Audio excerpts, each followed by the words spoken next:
would make it this far. They hated, they never believe me. Yeah, I would never drop the ball. I know I make it look easy. Yeah, Mayweather with the defense. I don't care what a critic gotta say. I got them picking up the pieces.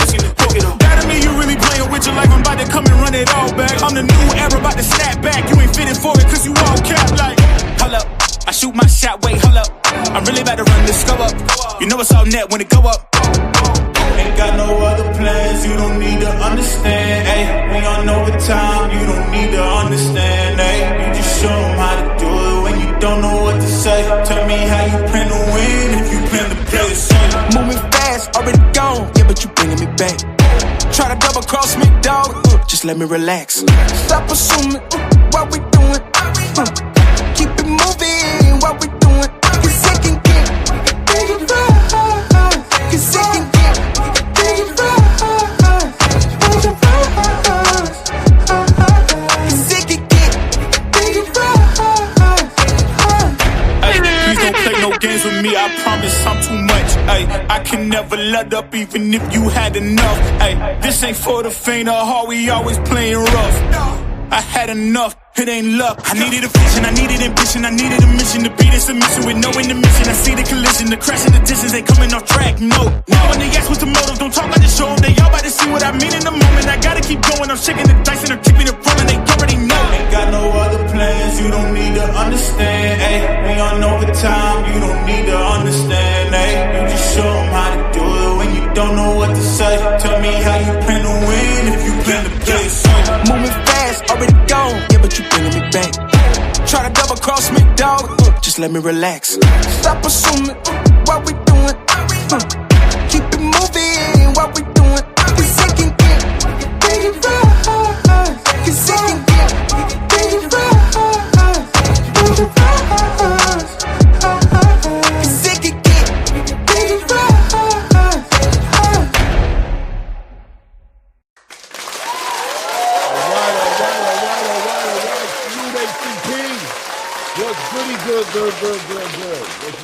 What's good, man? One more time, clap it up. It's Tuesday News Day. It's Tuesday News Day. Salute to everybody who is in the building. Of course, as you're stepping into the building, take a moment, hit the like button, subscribe to the channel if you haven't done so. We got some things to talk about today. Boxing, of course, staying spicy, right? We got a lot of things going on in the space. Getting ready to head into a weekend, another weekend of fights. Diego Pacheco getting ready to go ahead and defend his interim status, I guess, or we'll talk about that. Trying to make a name for himself at 168. 168 wide open, right? 168 pounds is wide open. I mean, we know who the undisputed champion up there is. Terrence Bud Crawford, in spite of Mauricio Sulaiman stripping him of that WBC title. It is what it is, though. We know who is the actual undisputed champion in that division. Canelo Alvarez still hasn't really made an announcement on what he plans on doing completely, at least not to Terrence Bud Crawford. But that being said, fights have been announced in the division. We have Christian Mbili and Hamza Shiraz, who are supposed to be fighting for the vacant WBC title. And the division is just wide open for the next changing of guard, right? For the next generation to come in and put their tickets in to be the next guy, right? So we got Diego Pacheco is definitely one of those guys. We'll talk about that fight going into this weekend, of course. Great undercard. Gable Flores and Joe Cordina will be figuring things out down there. And of course, Ernesto Tito Mercado will also be showcasing on that card as well, to make an argument about, he wants a signature name on his. He's ready to start his movement into championship conversations, right? But this fight right here will be the next one up for him, and he's looking at all the big names there in the division. Of course, we know Teofimo Lopez and Shakur Stevenson, of course, in the 140-pound division's highest level of conversation, right? So we'll be talking about that as well. This past weekend, coming off of the fight card we had with Lamont Roach and Isaac Cruz, another draw for Lamont Roach. We watched it over here. If you were here, you seen it. We called it like we always do. We called the fight. I thought it was a close fight. I leaned towards Lamont Roach winning that fight. Had it scored 7-5 on my scorecard. But listen, the draw to me sounded very reasonable. both guys have to make some adjustments, right? If they're going to go into the rematch. We'll talk about that as well. Speak on the standout fight on the card, in my opinion, which was probably the OSHAQUIE Foster versus Stephen Fulton fight. Fighter development, man, activity killing these guys. Stephen Fulton does not look like himself, look like a shell of himself, to be honest with you. He blew weight, didn't make the weight for the 130-pound fight. He was going for to be one of those Philly fighters first, or I don't know what number was going to be, second or third fighter to be a multiple division champion or 3-weight class division champion. And he dropped the ball before he even got in the ring, didn't even make the weight, right? And then we saw the performance. And do we bring it full circle? Is the performance a representation of his lack of commitment to the sport? Did his lack of professionalism translate into a lackluster performance? Or was OSHAQUIE Foster really just the goods? Was he really just that good and just really showed that there's levels to this game, and that what you were able to do in the smaller division against those smaller guys doesn't necessarily translate into an athletic, high-level boxer in a division like 130 pounds, no less 135. Nonetheless, on the backside of that fight, we have a new interim WBC lightweight champion in the world in OSHAQUIE Foster. And if you're following and been following OSHAQUIE Foster, you know he's had his crosshairs on Shakur Stevenson for a minute now, right? Ever since the little misunderstanding of, as far as Raymond Ford and him having issues, and Shakur Stevenson picking his side, picking Raymond Ford's side, right? That is the home team, and OSHAQUIE Foster didn't like that. So ever since then, there's always been this animosity in between them, but they haven't been in the same weight classes. Well, the boxing gods would have it OSHAQUIE Foster's way. He gets an opportunity off the back end of Stephen Fulton's unprofessionalism. He gets an opportunity to become an interim WBC title holder, and he dominates Stephen Fulton and takes that belt. And right now, looking at Shakur Stevenson as his next opposition that he'd like to fight against, depending on the results, of course, of Shakur Stevenson, who'll be challenging at 140 junior welterweight for a WBO Ring Magazine Lineal Championship fight. So all these pieces have to connect the right way in order for that to come full circle. I believe Shakur Stevenson has communicated that in order for him to entertain a fight with OSHAQUIE Foster, he wants OSHAQUIE Foster to give Raymond Ford his opportunity at becoming a champion at 130. Says, you got to defend that 130-pound championship belt against my young bull before I even think about fighting you.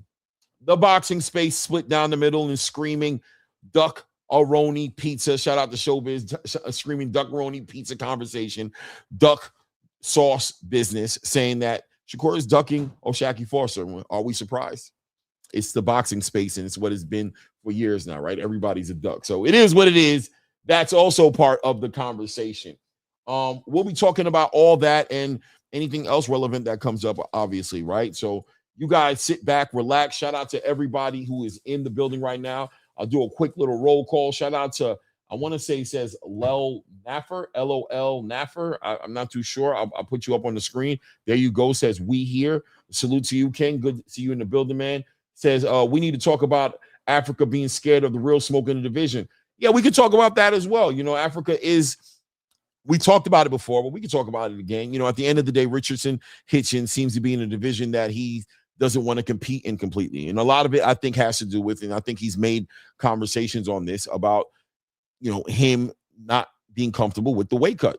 And I'm thinking it's time to move to 147. But how is he going to move? I guess all the fighters want to strategically move their careers the right way. They don't want to just roll into the next division. So he's looking for that signature fight that's going to get him in the conversations that he wants to be at 147, right? He doesn't want to be starting from the bottom to get back up to the top.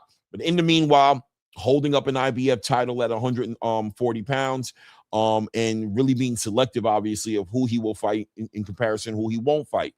So from what I understand, Keyshawn Davis, the fight has potentially been turned down. Yes, Keyshawn Davis may have been looking to make that fight happen. I'm even hearing, obviously Gary Antoine Russell has made it clear that, this is an issue with Richardson Hitchens, that he's been wanting to make a unification fight forever, and Hitchens doesn't seem to be interested in it.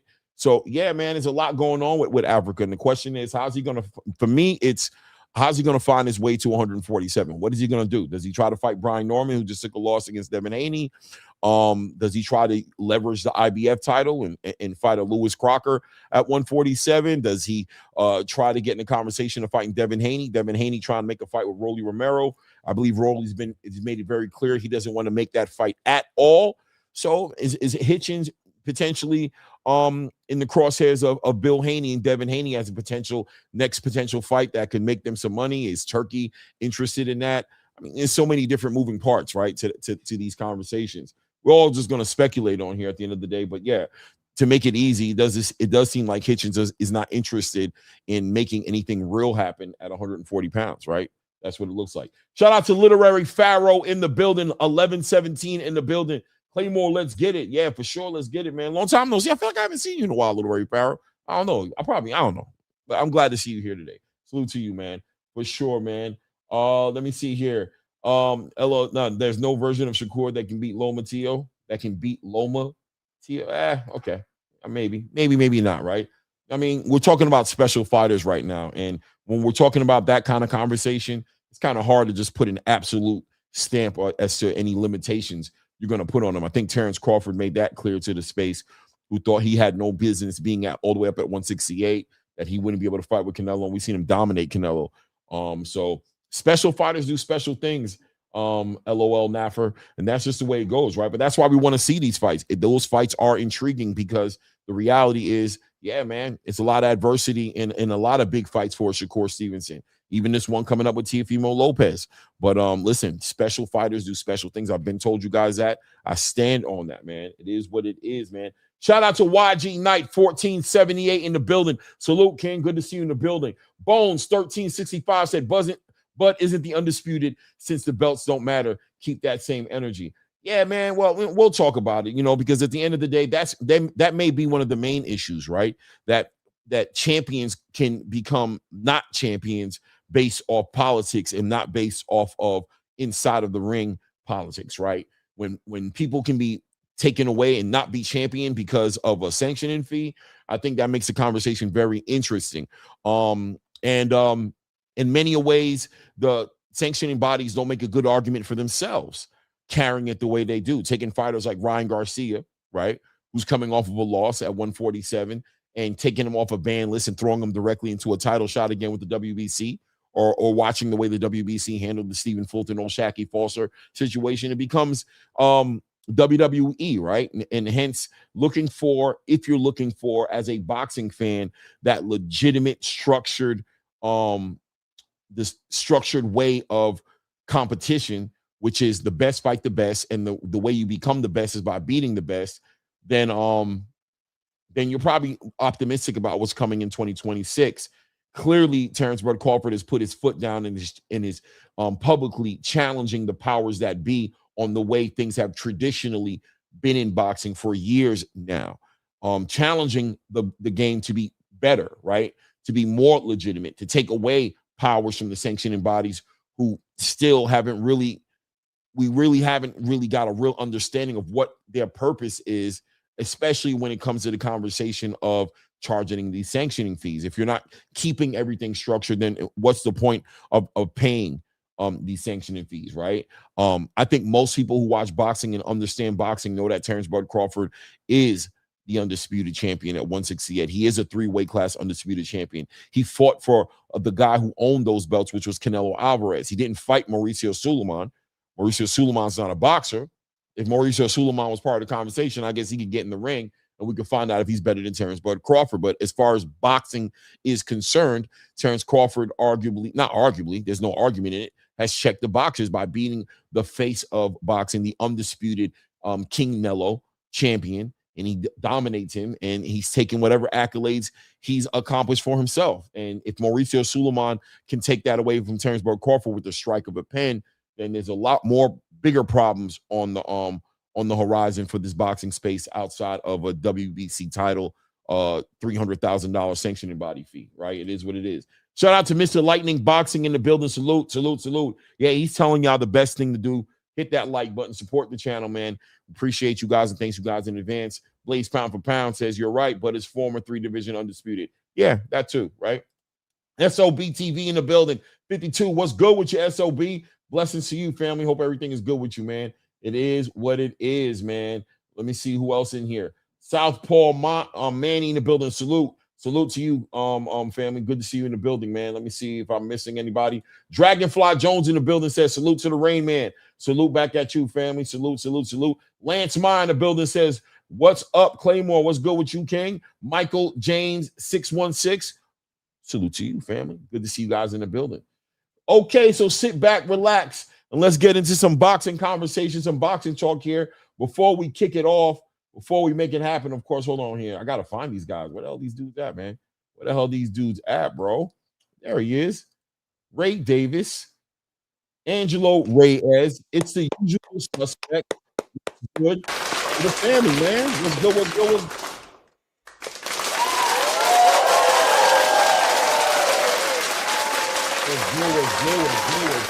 Good. Tap it up. What's good with you guys, man? Everybody good? Chilling. Salute to the ATP, man. That's what's up. You know what I mean? Listen, man, I just wanted to say one thing.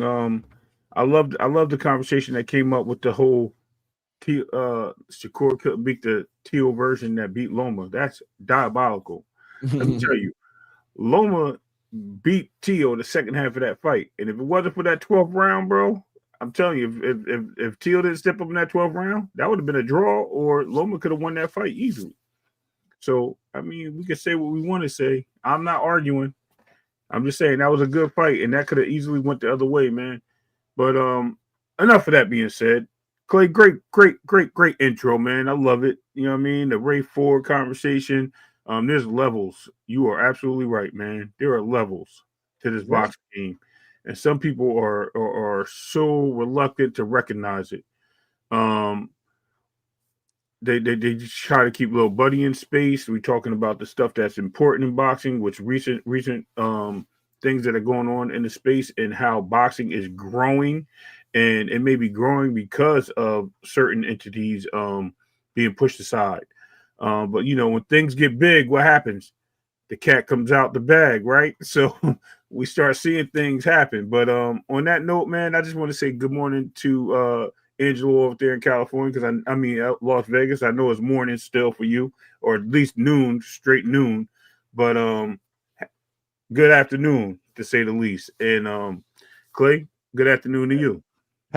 Having that black coffee, Ray, because it is still early here. I know you guys in the East Coast already are in the middle of your day and doing it all. Man, Ray got right into it. I was gonna say ATP Combat. You guys are on the chat and listening to us on the replay or the live.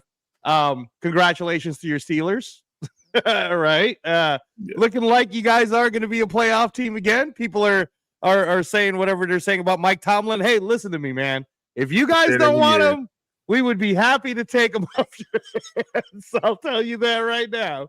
So, and then a lot of different, you know, the fun thing about just the sports world in general is it's so relatable to each other, right? Because then we're talking about sanctioning body this, and changes need to be made, and blah, blah, blah. And what's happening in college football right now, right?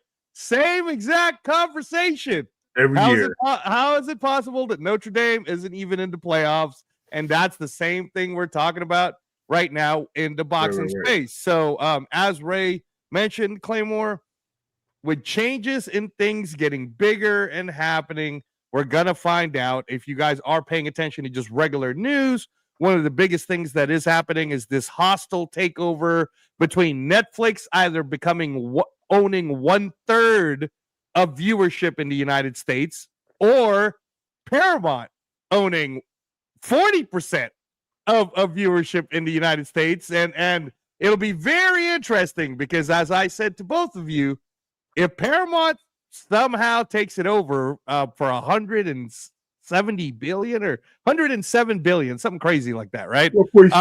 If they do take it over, then Clay, don't be surprised if HBO boxing comes back. They have a huge initiative. CBS Paramount has a huge initiative in pushing combat sports back in the USA market very heavily. So that'll be interesting. And then, yeah, Clay, just overall, the fights we've seen, all the fights we're going to get a chance to cover. And it would be wrong for us not to mention that the biggest news this morning, everybody thought Jake Paul was going to pull out. And that's exactly not what happened. What Jake Paul did is sign Claymore Reigns' favorite female fighter today, Caroline Dubois. Coming to the USA. Yeah, coming to the USA December 19th. Caroline Dubois is one of the hardest power punching, very technical female boxers, the little sister of Daniel Dubois. And yeah, women's boxing's doing their thing. Shout out to Jake Paul for continuing to push boxing as a whole. Yeah, 100%, man. Shout out to Caroline Dubois, man. Definitely when it comes to women's boxing, like, always want to see her fight, man. She just always delivers, man. And I'm happy that she's over there, because honestly, she would have gotten frozen out, unfortunately, if she wouldn't have gotten over there. Jake Paul is taking a good stranglehold on female boxing, man, but doing justice to female boxing as well, right? Now, he's not shortchanging them. He's getting them paid. He's putting them on the biggest stages possible. So shout out to Jake Paul for doing that. We'll see you next week, Jake Paul. Looking forward to see you do your thing, man, on December 19th, man. Salute. I'll be calling that fight, man. I'll be looking forward to see you do your thing, man. Shout out to Jake Paul and Anthony Joshua, man. Guys, we came off of a weekend of boxing, man, a smash burger card. And if you guys don't understand what I mean by that, I tell you guys all the time, I love a good smash burger. You know what I mean? I really do. I really, really do. You know, a sin of mine, right? A little sinful secret of mine. You know what I mean? A good smash burger. If there's a famous smash burger spot in your town, I'm probably gonna stop through it if I come to your city.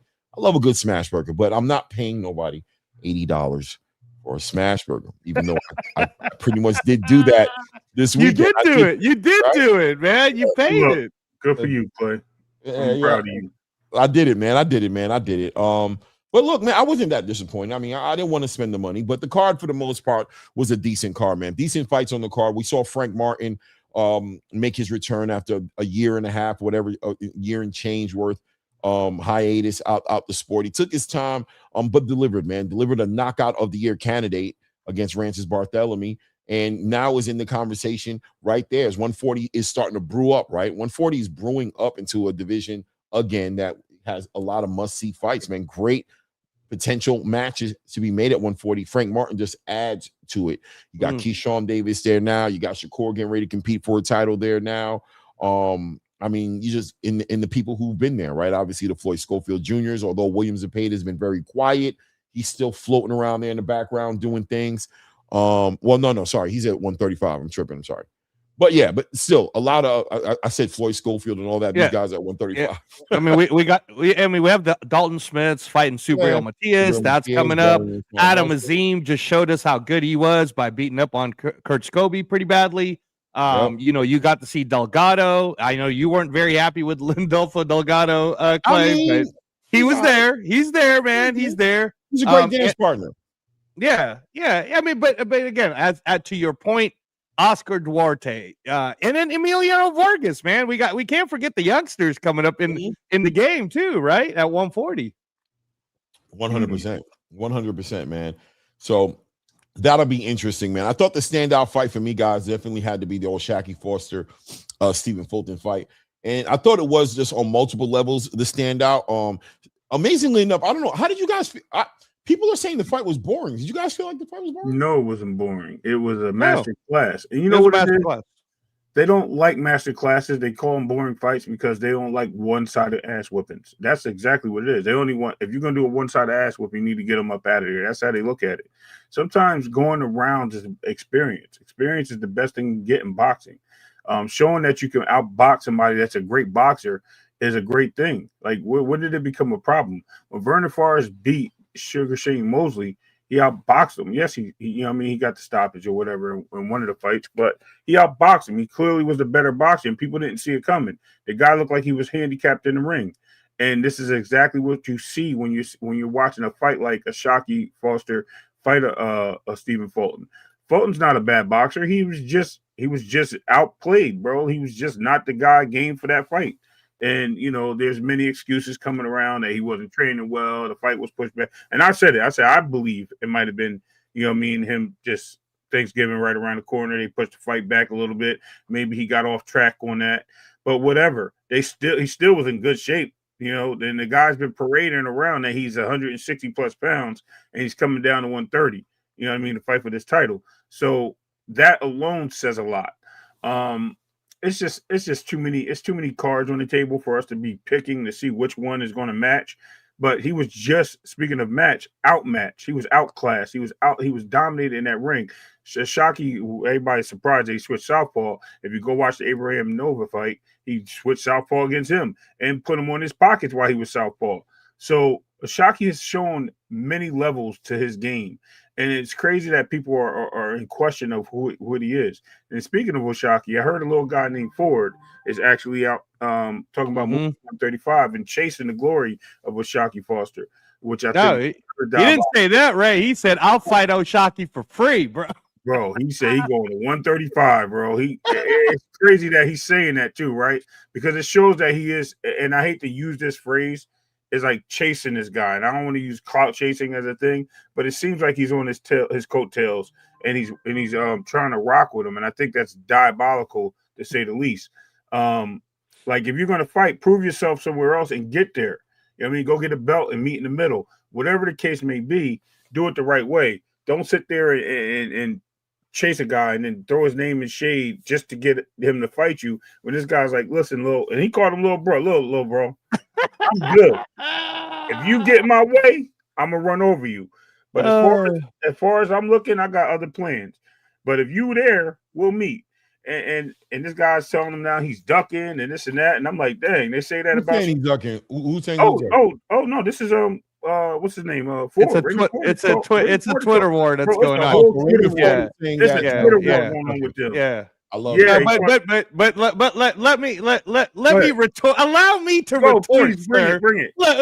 Angelo, because I got my own thoughts on it as well. But shout out to Raymond Ford, man, and shout out to Oshaki Foster, man. Hey, shout out to Oshaki Foster. Shout out to Oshaki Foster. First of all, Oshaki Foster. I think that again, this is one of those, and you know, Clay. Sometimes it sounds like I am complaining about the fighters and their the platform that's showing them off, but. Shockey Foster should already be looked upon as one of the top people within his division. He really did not lose to Concept Sao. So technically speaking, you know, that rematch happened. He got the fight back, but yada, yada. That was kind of a robbery. Foster showed us how good he is. But Raymond Ford has won a world title. He was the 126-pound world champion in a fight of the year. I believe they won fight of the year, Kolmatov versus Raymond Ford. And Raymond Ford came from behind to win that world title, right? And then he had an extremely questionable a split decision loss to Nick Ball, and everybody always talks about how great Nick Ball is. Well, Raymond Ford did already show how good he is at that point. And moving forward, now, again, I don't know what games Eddie Hearn's playing, but Sugar Nunez is now going to be fighting what's his name? Navarrete, right? When we all thought Raymond Ford was going to get that shot. So if this is an opening for Raymond Ford to basically say, bro, Shockey, that's great. Good job for beating up on a guy that's not even in your weight division. Why don't you fight someone like me and stop talking about my stop talking about my brother Shakur? All right, you talking all that smack, you talking all that smack, but my brother Shakur got bigger fish to fry in Teofimo Lopez. So come at me. I will fight you for free, and I love that when a fighter goes, "I will fight you for free." Then let the negotiations begin, Clay. Hey, you know what? I hear both of y'all arguments, right? I'm be honest with you. I definitely hear Ray's argument. I agree with Oshaki Foster's perspective. As far as, listen, both these guys are chasing whatever it's going to be to make them great, right? And for Oshaki Foster right now, what's in front of him is an opportunity to fight Shakur Stevenson. Even though the opportunity isn't necessarily there because Shakur is tied up in other things, he did secure himself an interim title up there at 135, and he's going to leverage that. And him and Shakur Stevenson have history. The fight does have some meat to it, right? There is some meat to that fight happening. Of course, it takes two to make a thing go right. Shakur's tied up right now with Teofimo Lopez, and we don't know what Shakur plans on doing after that fight, win, lose, or draw. Raymond Ford is in the same division as OSHAQUIE Foster. Although OSHAQUIE Foster went up there real quick, just based off the strength that Stephen Fulton blew weight, and he did win that fight. Listen, he hasn't had an official 135-pound fight yet. You know what I mean? He has not fought a legitimate 135-pounder yet. And Raymond Ford has been there at 130. He tried to get a fight there with Sugar Nunes. That didn't go through. I personally believe him and Eddie Hearn ain't necessarily on the same page because of that, because I thought that was kind of crazy to see that happen, as far as see Eddie Hearn in the ring coordinating and promoting a fight between Sugar Nunes and Emmanuel Navarrete when, there's an argument there to say that he promised that Sugar Nunes fight to Raymond Ford. But that being said, Raymond Ford is looking for a title shot. Now, we just saw the WBA title be vacated by Lamont Rose Jr. by stepping up and fighting at 140 and fighting Isaac Cruz. So he's looking for a title shot. Look, you're in the same division as me. I don't see nothing wrong with Raymond Ford calling out the big dog OSHAQUIE Foster. Currently, right now, I don't think we can even argue it the best 130-pound fighter in the game right now. And if you want to fight Shakur so bad, well, yeah, man, I think I could be your Huckleberry, man. We're in the same camp. We got our own problems. There's a deeper story. Here's a deeper, what did Two-Tone say?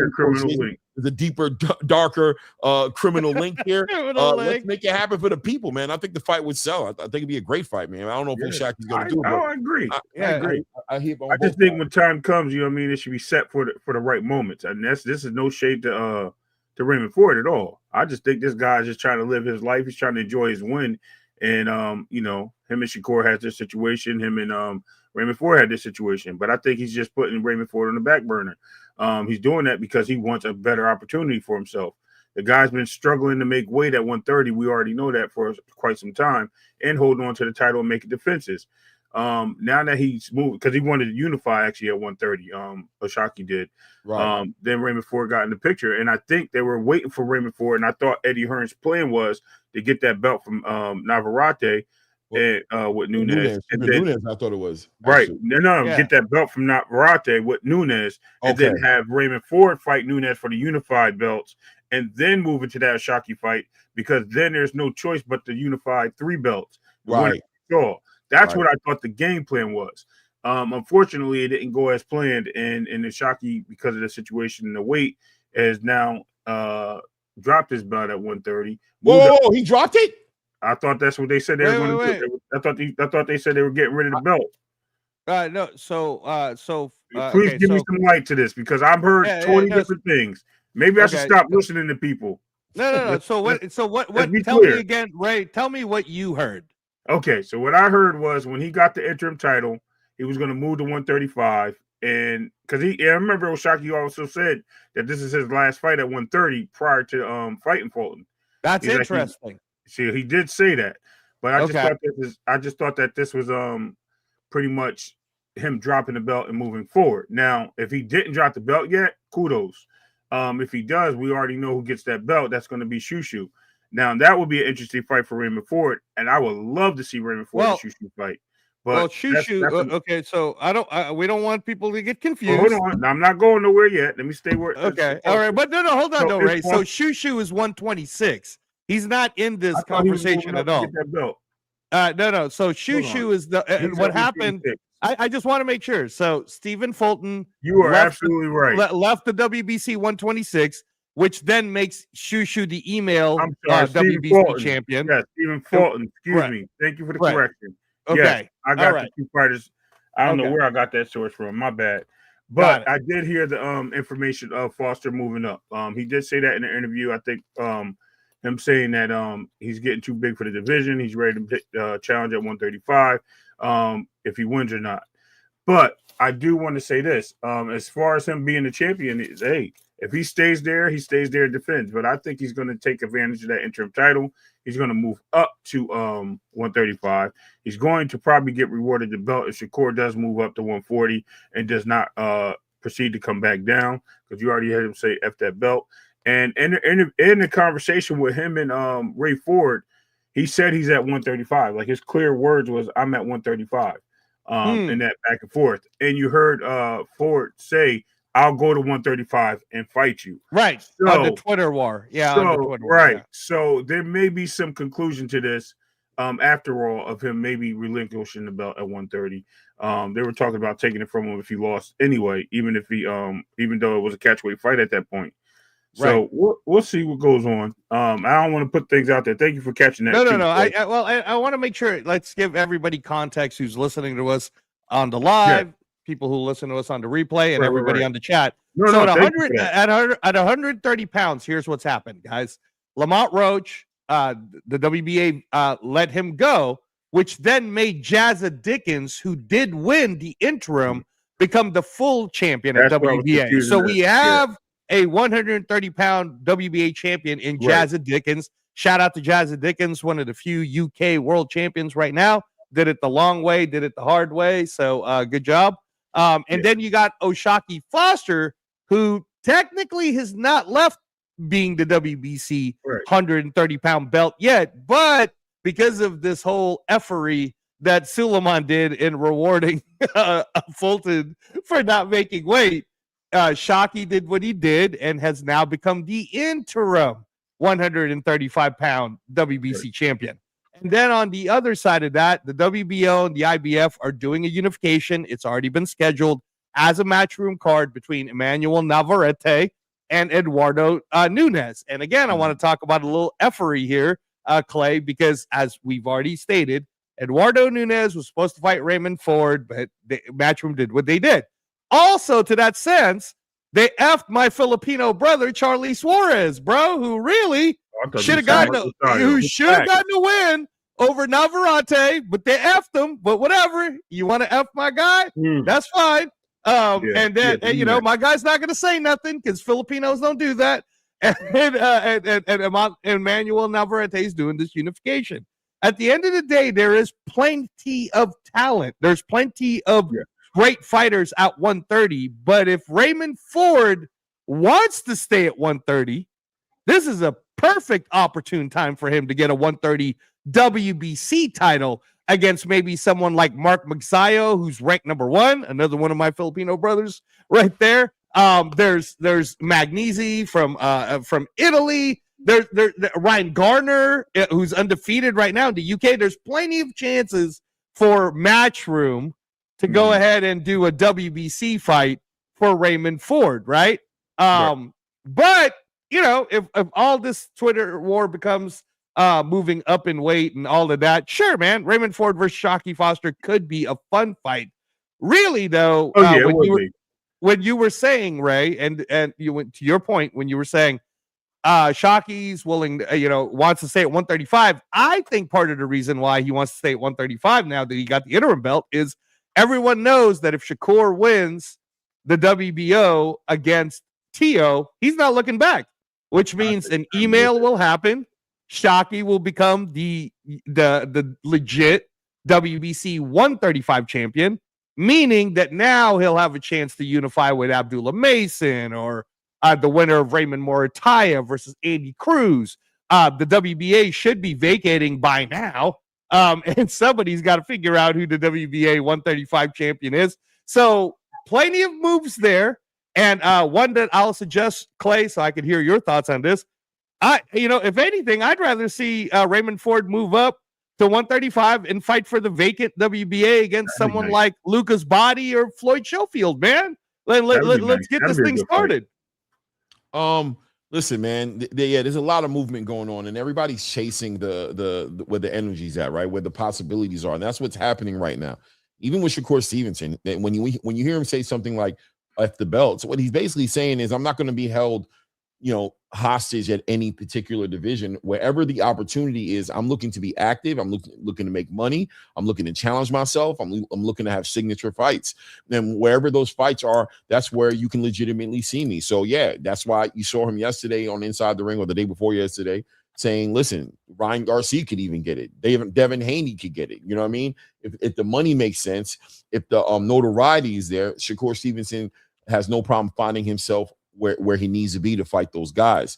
That being said, everybody else is kind of gonna figure out where they fit in. They got to get in where they fit in and make it happen. So I'm not shocked at the same time, and Raymond Ford, who's looking at his brother his teammate, his stablemate, and Shakur Stevenson looking to move out of 135 potentially, depending on the results of this fight with Teofimo Lopez. He's like, look, I'll slide up there and I'll fight for that interim title. Or if that makes you a full champion, I'll fight for that championship. It doesn't matter. Like he says, he's looking for the opportunity more than the money now. He said, I'll fight you for free. Right. So he's looking for the opportunity to make that signature fight. And that's what it's all about. The best fights being made. And shout out to Terrence Crawford. Shout out to even Devin Haney, these guys who have always tried to make the best fights and chase down the championships. Now the money is behind the legacy, and these guys are chasing legacy, man. They're looking to make it happen. So it is what it is, right? That being said, though, segueing into the tomorrow's going to be the press conference for Teofimo Lopez and Shakur Stevenson, right? I believe it is tomorrow. Yeah, tomorrow will be the first press conference. They're fighting in Madison Square Garden. This fight's got the space shaken up. I love it.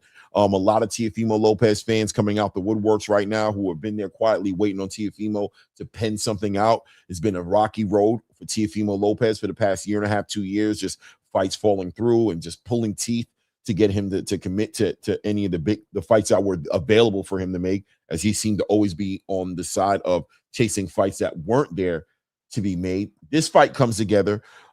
Activity starts to come into question. We can talk about the intangibles of these fights, of this particular fight coming together. Shakur Stevenson, who came off of his own rocky past year and a half, 2 years, hand injuries plaguing him, right? Unable to make the biggest fights, fighters ducking him at times, you could say, with the Williams and Payda situation, how long it took for that to come full circle. He finally gets an opportunity to get his signature fight.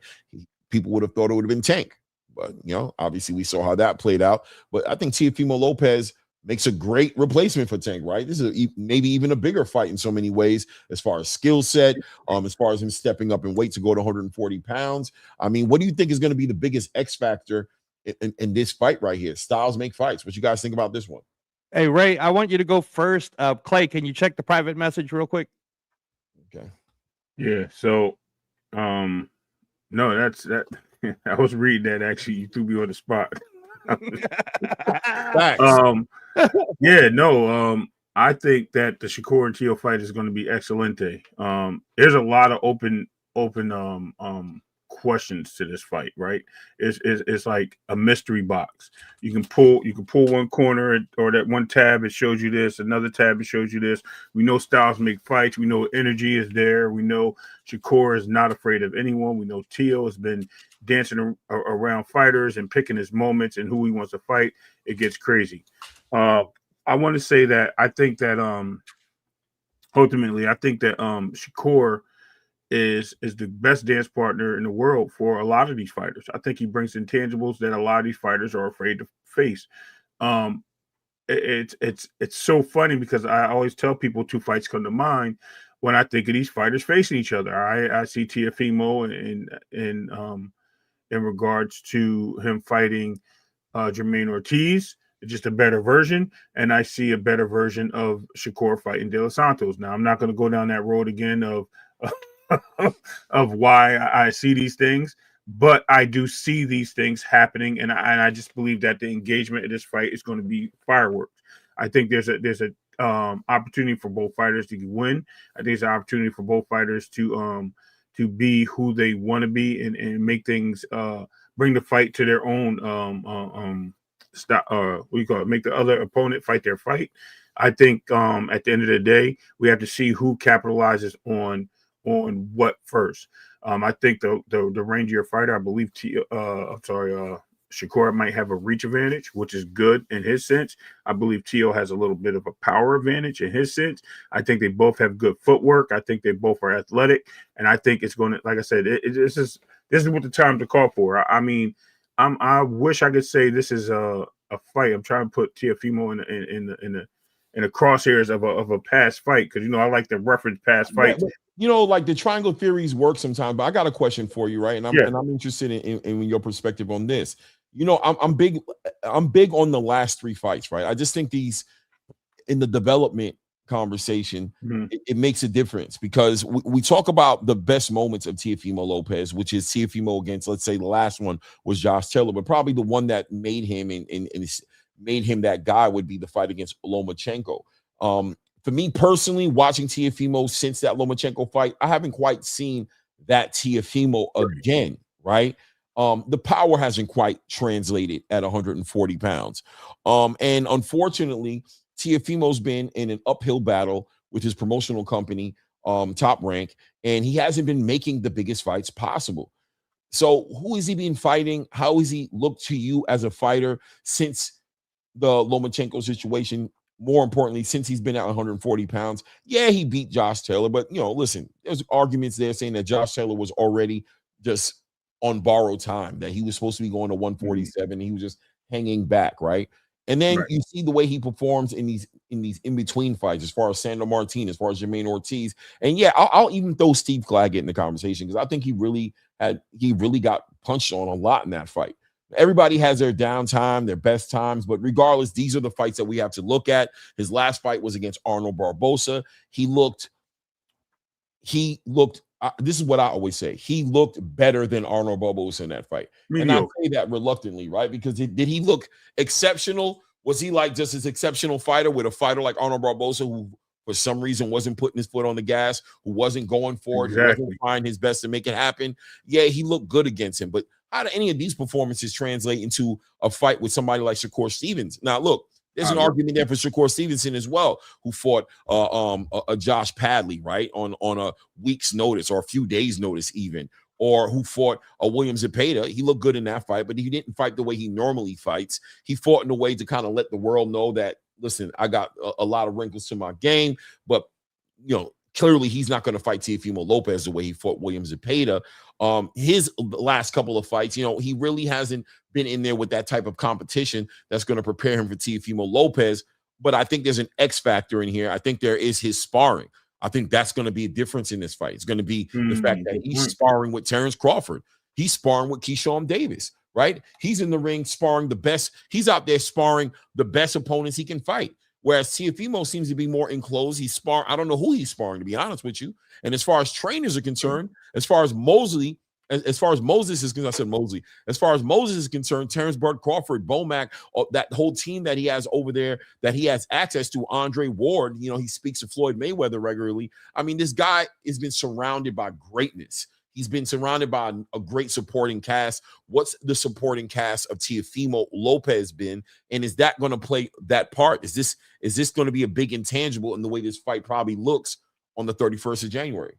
Yeah. So before I answer that, take care of these super chats. Yeah. Shout out to CJ Rich Boxing and BS in the building. Says, I'm down to put 2 racks on Shakur. Might require 10 separate belts. No takers thus far. No doubt. No doubt. Warrior Class in the building. Salute to my guy Warrior Class, man, showing love to the channel. $10 in the super chat. Says, salute Claymore, Ray, and Reyes. Let's be honest, fellas, after Lamont Roach's performance against Pitbull Cruz, who can really beat now? Wait, who can he really beat now? Not Shakur, not Keyshawn, or Gary Antoine, and not Richardson Hitchens. I don't know, man. It's hard to say. Can I answer that for Warrior Class? Actually, can I do it? Wait, hold on. Let me tap into this real quick, right? Just say this, and I'll send it right back at you. I'm just gonna say that I'm not ready. I'm nowhere near ready to throw Lamont Roach to the side now because of that performance with Pitbull Cruz. I mean, he's had a draw, 2 draws in a straight row. To me, he's still in a great position to do something special, and I think he's still a great fight he's a great dance partner to make some great fights. Does the performance against Isaac Pitbull Cruz, his come forward pressure fighter, tell me that he can't perform against a Keyshawn or Gary Antoine or Richardson Hitchens, or man, F it, even a Shakur Stevenson? No, that fight doesn't tell me that. You know, these fights like with Isaac Pitbull Cruz and even with Abdullah Mason and Sam Noakes, for example, these are unique kind of fights. These pressure fighters who come forward no matter what and come with that high volume of punching. Man, listen, man, I'm not ready to throw away the baby with the bathwater on this one, man. But I'm interested in Reyes. What do you think about what he said here? Yeah, no, and we appreciate it, Warrior Class. And this is a really great question to ask, right? You guys, I feel like for some reason over the weekend I've been defending Lamont Roach, and I don't know why I even have to defend this guy. Right? He was the 130-pound WBA champ. Everybody knew that no one really wanted to fight Lamont Roach at 130, no matter what the reason is. He doesn't make me enough money, whatever. At the end of the day, he's arguably was the best at 130. We'll never really know because he never got a chance to fight Navarrete or any of these other guys. Moves up to 135, takes a chance on himself, fights Tank Davis, who, again, man, I have to remind everyone, it was just this March that a lot of y'all, not you guys particularly in the chat, or even people who are listening to us, but let me just say, a lot of y'all were proclaiming Tank Davis is the best 135-pounder and blah, blah, blah. And what happened? Little eye grease, loses to Lamont Roach, gets away with a no contest or draw or whatever you want to call that terrible decision by the New York State Athletic Commission, no matter how you want to spin it. And then Tank disappears. I don't even know if Tank's going to be in boxing anymore, right? So I could literally actually make a factual claim that if Tank never comes back, Lamont Roach retired him. That's what happened. And then now he takes another step up and fights. It's not even his weight class. It's not even his weight class. And he was like, I want to go for greatness. Let me go ahead and do it. I scored it 8-4. I understand some of the people say to me, Clay, what's Ray is watching? Blah, blah, blah. You know, Ray, there's swing rounds, right? And if I'm scoring it live, I have to be honest about the way it's being scored live. I'm sure if I watch the replay and I really dissect it, I could probably find it to be 6-6. I could probably score it closer to Clay, 7-5 for Roach. I definitely can't see anyone who said Cruz dominated it. I can't see that at all. And that judge who scored it, what was it, Clay, 10 rounds to 2? Oh, yeah, 115 to 111. Yeah. That guy's lost his damn mind, bro. That guy needs to figure out how to score judging because there wasn't that many swing rounds. So at the end of the day, who can Lamont Roach fight next? Lamont Roach, I think, has earned the respect of enough people that even Shakur has said, hey, that's my guy.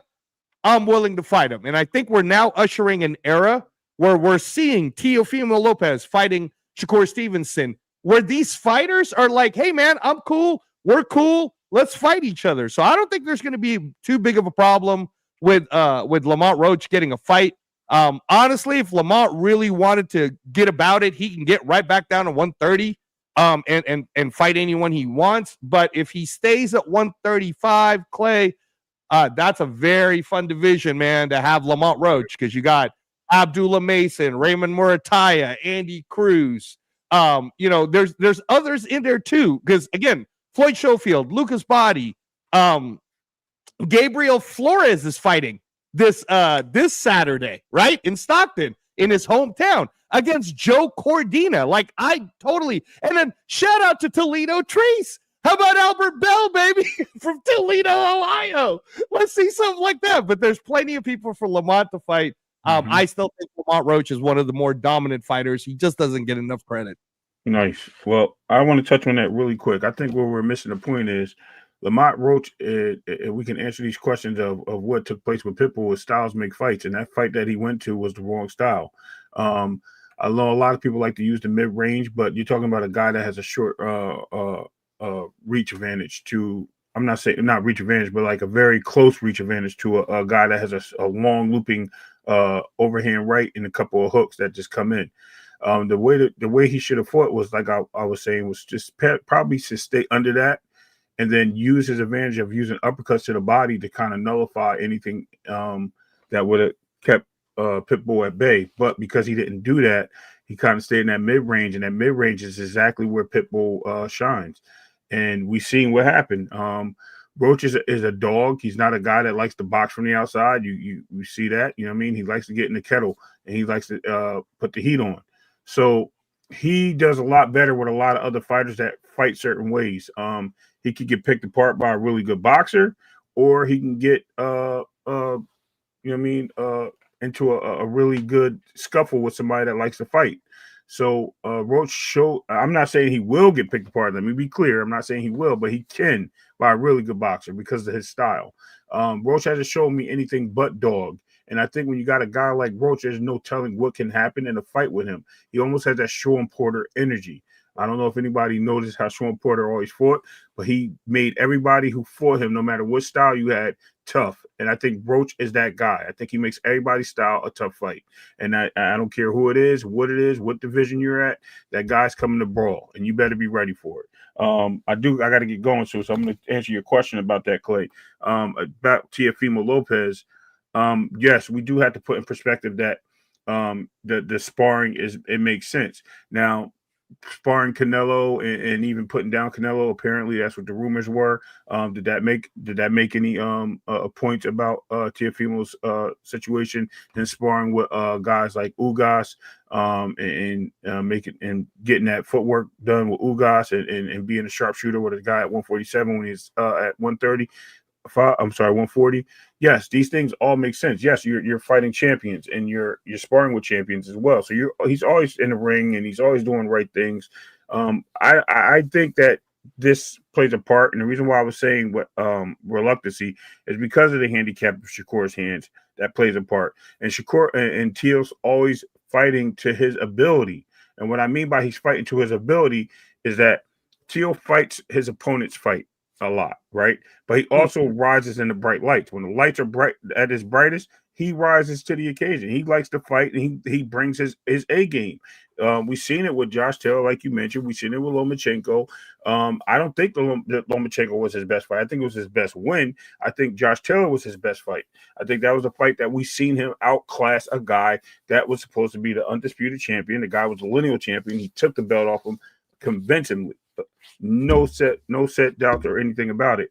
Then when he fought a guy that everybody thought he was scared of, and Barbosa, we could talk about how Barbosa didn't come forward, like you mentioned. But Barbosa wasn't that he didn't come forward. He stopped Barbosa. He put him in a position where he made him look normal. He made him look like he didn't want to be in the ring with him. So he has levels as well. And like I said, I don't want to take anything away from Shakur because I think Shakur is an excellent fighter. I just think that this is a great fight to see two combatants of two different fields, almost like almost like a Sugar Ray and what's our little guy named the Panamanian Roberto Duran. Roberto Duran, thank you. I think we got a lot of this going on. My bad, bro. Because I don't know if right, Reds? Like, damn, bro. I can't believe that, right? My head went for a blank. 5 greatest of all. Listen, bro. I know, right? But here's the thing. Nobody gave Duran a chance, right? No one gave Duran a chance. But I think, and I'm not saying I'm giving Shakur or Teo victory right now. I'm going to keep that to the fight night. But I do. You guys, Clay, you know who I picked. I think Angelo. I think I told you too, but I'm not revealing that to the public. I think with Duran's style capability like that, he can punch him. Does he have the power? We haven't seen him utilize that power because it looks like he had some setbacks at 140. Like he's been off the game plan. He's been off track. But can he find himself in a fight where the lights are brightest? Can he find himself in the ring with a Shakur and be like, hey, listen, I can beat this guy and I can stop him? We don't know that. He didn't stop Loma. So I'm not going to take that, in consideration that much. But I also think that Shakur is just the footwork, the levels, the movement. It's like a swan dancing in water, right? Perfection in the ring. So these are going to be a clash of champions. And I like to use that phrase because that's what you're getting in this fight. And we don't know who's going to win because the fight is just too damn good. We can lean a certain way. We can select the style. We can select the fighter. But at the end of the day, both these guys are close to 50-50 when you naturally look at them outside of the what we believe is fan base, and we look at the paper sheet and the paper trail. They're very close. Yeah. No, and Clay, for me, I haven't gotten a chance to really speak on it. Hey, Blue's coming up for me. I gotta get out of here. I'm gonna be in the background. I gotta get to my appointment. Oh, you gotta go. No problem, Ray. We might have a special guest coming on anyway. So we'll see. I heard. Yeah. Get out of here. Yeah. So as far as Teo versus Shakur, that I try my best, man, not to sound like I'm totally always rooting for Shakur. And I've stated on the show several times that I believe no matter how many people have attacked me for it. I believe that if Shakur really hits a ceiling, he could be the Pernell Whitaker of this era, right? For the kids of this era. And it's fights like this, it's fights like against Tio that will kind of continue to prove that trajectory. Right. Having said that, though, I think that, for example, it's an unfair statement when people make statements like, I think it'll be a boring fight. But right away, like, we don't know what the fight's going to be like. That's what makes it exciting for us to actually watch, because we don't know what styles they're going to bring. You make a lot of good points about where is Tio at, right? And you could question certain things about Tio. When he fought Lomachenko, was that an opportune time? When he fought Josh Taylor, who really lost to Jack Catterall, right? Was that at an opportune time? And I also understand Ray's point of view on this, because it is true. When the bright lights were there, Teofimo showed that not only does he have the athletic ability, but also something about him just gets up a lot more, like the big game, right? Yeah, he gets up for it. And we were interviewing Bernard Hackett last week, the coach, manager, father of Jaleel, who's fighting this Friday on December 12th in LA. You guys should please check out the interview with both Bernard Hackett and Jaleel Hackett that we just did yesterday or 2 days ago on the show. Please check out that replay. It was very telling. But Bernard Hackett even said about his son that his son is the type of fighter that plays up to the level of the competition, or he wants to get up to it. So I'm not going to punish Tio for that. I'm not going to punish Tio for what was it that Coach Hackett had said? He said it's like playoff Rondo.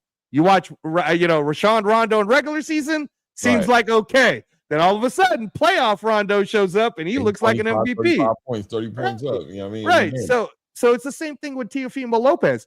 Teofimo Lopez just proved to us against the Arnold Barboza fight, and I hate when people take it away from him. Arnold Barboza was coming off of 2 great wins and a huge win against Jack Catterall in the UK, where no one thought he could beat Jack Catterall. Right, and Arnold Barboza did that, right? Teofimo made him look silly, man. Teofimo was doing, Ali shuffles, and because Tio, to him, that was his big stage. He was like, I'm going to outperform Ryan Garcia. I'm going to outperform Devin Haney. So I understand, which is why I feel like it's these type of fights that Shakur then gets to shine himself. Because you can't just say, this is going to be easy work for Shakur. I don't know. Maybe he'll make it look like easy work. We have to put out the facts, Clay, that it is concerning that Shakur showed some hand issues during the Padley fight in February. Facts. And then, like his last fight with Cepeda, there's a little bit of it. There's some lingering, right? Right. Tio's a much bigger person than Cepeda. He's more athletically built, right? This is a guy who's running backflips in the ring and whatnot. So how do we know that Tio doesn't just do a come forward style against Cepeda? And how do we know? Because the difference between Cepeda and Tio is Tio has the ability to come forward and possibly walk Shakur down, but then take a step back and also box with him. Right. Cepeda couldn't box with Shakur. So this is what makes it exciting for me, Clay. It makes it exciting that we don't know what we don't know. This is going to be the highest weight that Shakur's ever come up to. So we don't know what we don't know. All we know is what Tio's looked at 140 so far. So we'll find out. I hope I did my best to not, show everybody that I'm rocking with Shakur, because I'm obviously rocking with Shakur. So. No, listen, man. I mean, me too, man. Yeah, I'm picking Shakur to win this fight. I am, and I'll say that now, right? I'm not having a hard time for me on this one. I think it's just going to be an opportunity for Shakur to show that why he's special. It's just something about special fighters, and Shakur Stevenson's one of those fighters. And I'll be real with you. Devin Haney it used to be one of those fighters. It kind of got great for me, and now he's back to be one of those fighters again. Terrence Crawford's one of those fighters, special fighters who I believe. It's just hard for me to bet against them. You're just going to have to beat them. It's hard for me to bet against these fighters.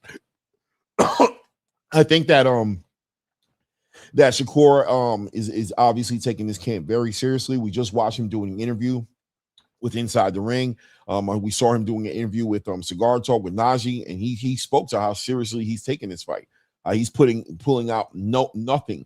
He's leaving no stone unturned. You know, he understands the level of challenge he has in front of him, and he's been begging for an opportunity like this. This is not going to be Shakur Stevenson as willing to just play around, you know what I mean, as people seen him do with William Zepeda. Teo's going to have to step his game up. This fight is going to be a very telling fight on who the future of potential face of boxing energy here off the back end of this. Young guys, Terrence Crawford on his way out the door. Tank Davis is, you know, inactive. I mean, David Benavidez is in the conversation as well. Jerron Boots Ennis, if he makes his signature fights, can be in the conversation as well. This fight holds that kind of weight behind it. And I think both these guys are going to have to be dialed in. Looks like Teofimo Lopez has dropped the antics on this campaign. He's not talking loose anymore out of his mouth. He's not joking as much. He's more so, you know, you're resonating with what he's saying. When Teofimo's talking out in his interviews, I'm in an appreciative space because I think he's being as transparent as he can be about what this opportunity is and what he's going to have to do to step it up on this one, right? It is what it is. Now, as far as Shakur, those hands, that's probably the big X factor for me on him. It's going to be those hands. Now, Teofimo Lopez, to me, has shown mental grit issues, right? Being able to just be strong in those moments, be mentally dialed in those moments. And you know, when after he fought Sandro Martin, asking himself if he still got it, you know, the retirement conversations, you know, he just shown that he's had little lapses of just being down on himself.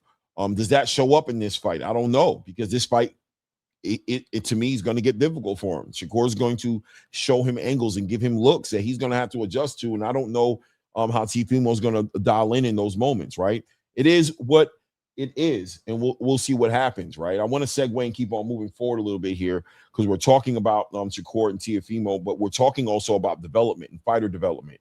And we just watched OSHAQUIE Forster and Stephen Fulton. And I have a question for you, Reyes, and I wish Ray was up here because I want to ask him this question as well. Did Stephen Fulton digress from the Monster Inoue fight? Did he not get better? Did the competition not being there for him take away from his ability to adjust? Because I always looked at Stephen Fulton going into that fight. I looked at Stephen Fulton as somebody with many tools in his bag who can adjust, who had a lot of wrinkles to his game. But we picked him one-dimensional. Yeah, he seems one-dimensional in that fight. Yes or no? Yeah, no, and please continue to keep looking backstage, Clay, just in case, right? Okay. I want to make sure you're paying attention to it. Warrior Class, thank you for the $5 super chat. He's still talking about the TO, so I'll let you read that after I give you my answer about Fulton. Here's the thing. You and I both picked Fulton, right? And we knew that it would be tough. Ray had picked Foster going into that fight. At one point, when we were speaking on Stephen Fulton, when he was the world champion before the Inoue fight, everyone was talking about how this guy might be like pound for pound kind of guy and the whole bit, right? Loses to Inoue, has that great comeback against Brandon Figueroa. New coach, though, okay? New coach in Bozy Ennis. Right. It's hard for me to dissect, and hopefully in our second segment, I can ask our special guest possibly coming in before I say anything. Hopefully. No, he's actually here. I'm about to bring him. Okay. Him in. So hopefully, what I'll do is we're gonna have our special guest. I'll have Claymore introduce him, and then we'll get a chance to interview and talk to this great man. So I feel like there's a thing that happens, and you and I have talked about it on ATP Combat Media before, where when a fighter switches to another coach, like what we just saw happen in the Virgil Ortiz-Lubin fight, right? It's not as great as we think. So how much of this is on Fulton versus how much of this is on Bozy Ennis, right? The not making weight thing. Yes, we can take Fulton accountability, but if we're gonna move forward with the idea that this is a team sport, also in that sense, did Bozy not know that Fulton wasn't gonna make weight, right? And then heading into that fight, that was shocking. I was shocked. I was like, why is Shockey Foster just destroying Fulton? Like, there's not even I don't want to say there wasn't a fight back because that's not fair. Right. It felt like Fulton was taking a quiz in school, Clay, and he didn't study for it at all. He was like, I don't know, man. I guess I'm just going to do multiple choice. C. Yeah. You know what I mean? I'll be honest with you. I like that comparison you're saying right there, because for me, I'll add to it and say that, you know, when you're taking a test, they tell you if you don't know the answer to the question and you've been on it a little too long, just move on to the next one and come back to it if you have to. It looks like he just stayed at that question. Yes. And didn't complete the test. Yes. Seemed like he just would not allow it was weird. Like, you know what? Let me go ahead and get an opportunity to pass this test. I'll answer this question at the end, but at least finish the test. And it seemed like he didn't finish the test. Well, I'll let you continue. Yeah. No. And again, I'll wrap it up in a bow this way because I'm really excited to have him on for the first time, I think, on our show. Yeah. I hate criticizing a fighter like when I don't know all the information. Right. I have to know all the information. Like Fulton, you knew this was a big opportunity for you. You originally were getting ready to go up to your third weight division, which would have made you a Philly legend, bro. 122 champ, 126 champ, 130 champ, right? You miss weight, and then the WBC effery gives you an opportunity to fight for an even higher weight class, right? For an interim title. Rewards you for the effery of missing weight, and then you still look that bad. So I hate that we're even talking in this space, Clay, because Shockey Foster, you're amazing. Kudos to you, sir. We're looking forward to what happens to you next. You are a solid world champion. You deserve your flowers 100%. We are not going to continue to keep saying things like, you know, we feel like it's a Fulton problem more than it was your own. This was a victory, man. He deserves it. And you showed us the best. I think I'll say what Jaleel said. Jaleel Hackett, who, if you guys rewatch the interview from Sunday, said, we watched the best version of Foster, and we might have seen the worst version of Fulton. And two things can be true at the same time, man. Two things can be true at the same time. No doubt, man. Salute to everybody in the building. Warrior Class says, but Claymore and Reyes, which Teofimo is going to show up against Shakur Sweet Science defensive side? We'll find out on that night. Let's be honest with it, right? I want to take a moment to go ahead and bring in our next guest up in the building, man. World renowned, and I mean it. He's everywhere. This man's passport is super stamped. He's everywhere on the planet at the same damn time. I'll let him speak to the fighters he trains, as far as like Rohan Polanco, right? These are big fighters. Shout out to let me bring him into the building right now. Coach Hector Bermudez in the building. Coach, what's good, Coach? So, man, I appreciate you having me on, man. It was good to talk boxing, man. No doubt, man. I appreciate you being here, man. The other day you asked me, I was like, "What, are you crazy?" I was like, you know what it is? I'm gonna be honest with you. I'll be in my humble space, and I'll be asking myself, is my platform even in a place right now to have, you know, somebody Joe Calibro on the channel, or even with Jaleel Hackett and those guys? And I got to start becoming a little bit more outspoken and speak out and ask people to be on my channel. But look, man, I'm happy you're here today, man. How are you doing today? Hey, Coach, that's what I'm here for. Joe don't give a damn. He's gonna be like, "Yo, bro, I want to come on." No. Well, we had Coach Bernard Hackett on and Jaleel on, and it's so great to finally have you on the show, Coach. So for you guys who don't know, man, all you got to do is look him up. But Hector Bermudez has coached world champions. He understands this level. He's also had quite a life, right? Like a very up and down life in the early part of the career, and to turn it around and be where you're at now. You have your own gym. You have these up and coming youngsters who I know it sounds like I'm always pushing Polanco, but the truth is I'm just reading facts. All right. I'm just reading facts. I believe Polanco should be ranked number 2 at 147 by Ring Magazine now. So pay attention, Ring Magazine. Come on, Dougie Fisher. Let's get him up there on the rankings. But yeah, Coach, what we've been talking about so far is the whole just recently we were talking about Shockey Foster, Stephen Fulton switching to another coach. In your opinion, having done this, right, is there kind of a learning period that needs to happen? for a fighter to come into a new coach and that new coach's style? And in your opinion, what do you think might have happened with Stephen Fulton going into such a big fight? Well, I think switching coaches, I always see that, especially when someone brand new comes to me, I see an identity disruption.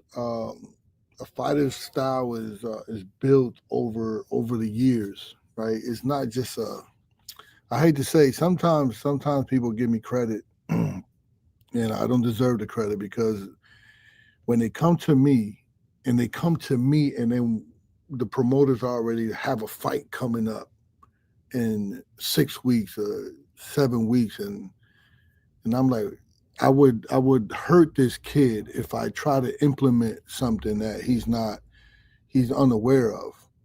So I see his personality and I train him according to that, and I just get him in the best shape possible, do some film study on the opponent, and I do my best there. Then after that, if he continues to stay with me, then we start breaking down and going through the fundamentals of how to go, efficiently from A to B, and go left efficiently, go right efficiently, his defense, and it's built through there. My fighting style is basically come forward counter puncher. And for that, you really have to delve into the defense a lot more than just offense. I hardly even teach offense, but offense really takes care of itself when you're teaching someone defense, just positioning and let him go from there on his own. Right. But there is definitely you interrupt the process of what he's been built over the years. So it's tough for what's his name? Boozy, right? Boozy? Bozy. Yeah, Bozy Ennis. Yeah. Yeah, Bozy. That's my guy too. I spent some time with him a few times. I always get Boozy and Bozy mixed up. Because of the son boots too. You know what I mean? I'm sure that helps. But and I hear you, right, Coach? Like, it's like a reset almost, right? It's like all that work he's been doing, now he has to jump into this whole new system. How does that translate? How does his brain? Look, well, let me say this too, because timing in chemistry don't transfer. Like, remember that timing and chemistry, it just doesn't really mesh like this. Like a great coach doesn't just teach. He speaks your language. I need to get to know him. I need to get to know his personality. Because I would know when he's fatigued mentally, when he's lying, right? When I need to put pressure on him, and when I need to calm down on him. I need to learn that from him. So I need to learn. It's just chemistry off the rip is not. I'm sorry. I just think development takes years and not just one camp. Yeah, that makes sense. Coach, can I ask this? Hold on 1 second. Let me ask this as well, real quick, right? So the chemistry is not there. It's taking time to go ahead and for the fighter to metabolize and get that relationship. Like you said, the coach doesn't even know the fight. He doesn't know when he's lying. He doesn't know when he's breaking, when he needs to rest, when it's been too much, when it's not enough. You're just kind of winging it, and you're going into the biggest fights. So I'm asking you, normally, when you get a new fighter in an ideal situation for yourself as a trainer, how many tune-up fights would you like to have with the fighter before you guys get into a big fight together? You know what I mean? Like, if it's up to you, it's like before you get into a real big fight with them, if it was your way, about how many fights do you think it takes to get that understanding between you and the fighter to where you guys can get back into the conversation of fighting top-level contenders? I think it's good to mention Kurt Scooby. Okay. Because I grabbed Kurt Scooby, and he only been with me for about a year and a half. Probably a little under that. I'm not quite sure. But and when that fight came up with Adam Azim, I told him because he told me after the fight, he was like, "You was right, coach." And I told him, for that fight, you need to be with me. You need about 3 more fights. I said, think about like switching coaches mid-career is like it's like me telling you to switch your handwriting up. Yeah. Right? Yeah, you could do it, right? You could do it, right? But at first it would be awkward, it'll be slow and unnatural, right? You can't unlearn and relearn in 8 weeks. Right. So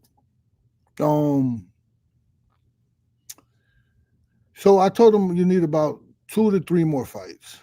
And it's because he just finally started getting his defense right. And he started learning like survival tactics, what he was missing in the Linger fight. But boxing is a business and you have to take care of your family. So let's put this number out there. And if they say, yeah, then it might be well worth it. I had to go for it. Work with what you got, right? Let's make it right. To give it, to give it a shot, Right. But and then you never know what happens in there because the kid is explosive and he's a strong puncher. So hey, let's give it a shot. Right. Only if they agree to that. Right. If they agree to that, then I'm like, you can't say no, school, because this could very well, take care of your future a little bit, and then you could come right back. You don't have a title. You're not ranked, so you're not really losing anything. Right. Right. And you're also gaining a ton of experience. And actually, we gained a lot of experience. And then, man, if sometimes it hurts Fido mentally, but if it doesn't, he could be a monster coming out of this fight, man. He could be a monster coming out of this fight. But sometimes it hurts them mentally and they can't recover. But I think he's okay. He's like back in the gym now. He's recovering from a little hernia. That he had surgery on, and I think he's mentally strong enough to like look at this fight and look at his errors within there, his breathing, his pace, because before this fight he never even went 8 rounds, finished 8 rounds. I think I'm getting off the subject, right? No, Coach. No. This is great insight, actually, because the whole why we wanted you on is to have the insight from a coach's mind and someone like you who was just in Riyadh, right? I mean, you're traveling everywhere. I think people don't really realize that when HANEY, who was your champion, when he fought, he won the championship in Japan against the Japanese fighter, right? And you have this world-class experience, right? And actually, what a lot of people don't know is that I trained Jonathan Guzman, who was the champion, right? Yeah, we was the champion, and we went out to Japan and listen. When you take long trips, man, this is so stressful, man. When you take long trips and you lose, that plane ride is oof. It's rough, right? It's rough, Coach. But I experienced this because I went to Japan. I won the title in Japan with Guzman. We was the underdog. We won it. We came back. Man, that ride, that flight was like, it went by like this. But I went back and I lost the title in Japan. And this, I say this because I experienced this, and it's on me still. Like when I lost the title in Japan, that flight back was like forever. That trauma. And then I went back. The guy that beat my guy gave my other guy a chance. Right. I went back and regained the title. Right. This is like consecutive, right? Right. And then the flight back was again that it was a great flight back. It was like so short. Right. No, Coach, it's just like that song, right? Joy and pain, sunshine and rain, right, Coach? Right. So thank you so much for being so open with Kurt Scobie's career. We're glad to hear that he's back in the gym and he's not mentally, because that was a pretty crushing defeat, I'm sure. It's great that you're. Man, it was like I said, it was a long flight back. Yes, sir. Yes, sir. I'm sure that you're giving insight to the whole idea that if you have nothing to lose and this is a business, you have to take the money fight, right? And I'm sure the fact that Kurt Scobie's already 30, I think that changed your mind when it comes to advising, so to say, because at the end of the day, they're grown people. They make their own choices, but you as a coach advises them. So can I ask you this one? The missing weight with Stephen Fulton, in your opinion, from your side as a coach, is that the coach's responsibility? And is the coach the one that's supposed to step up and say, hey, my fighter missed that weight and that's on me? Is it really more on Fulton? Like you said, maybe there was a lie happening and you as a coach didn't see it. Where do you think that all stands? Well, it depends on the coach. A lot of coaches don't involve themselves in the strength and conditioning part. I mean, you're asking me, so I have to. It's me personally. Oh man, I put it on my shoulders. And I went to school for exercise science and sports nutrition. So even though I don't know how to cook, but I just know, I know how to draw out a meal plan for you, but I just can't cook it for you. So I do. People also know me to go into camps, cut people's weight. So yeah, I have a knack for that. I have a knack. I'm experiencing it. So me personally, yeah, it's on my shoulders when my guy can't make weight. I don't think it's on Bozy too much. I don't think he's that guy. I think he's a great trainer. I think he's more of a tactical guy, and I think these guys got their own people. Just by me being around them, I just because there was another guy that just also from his camp that missed weight before that, like 1 week before that. HANEY Brady. Okay. His guy, he missed weight, and he was telling me, man, because I had a guy. We was there a week before we went out to England. We was together, and he was like, "Shit, man, I keep telling. I love Bozy too. I keep telling the guy he got to move up, man. Look at him, man. I got to move up. He got to move up." And sometimes the fighter I think it was he missed 130. He had to move up to 135 or something.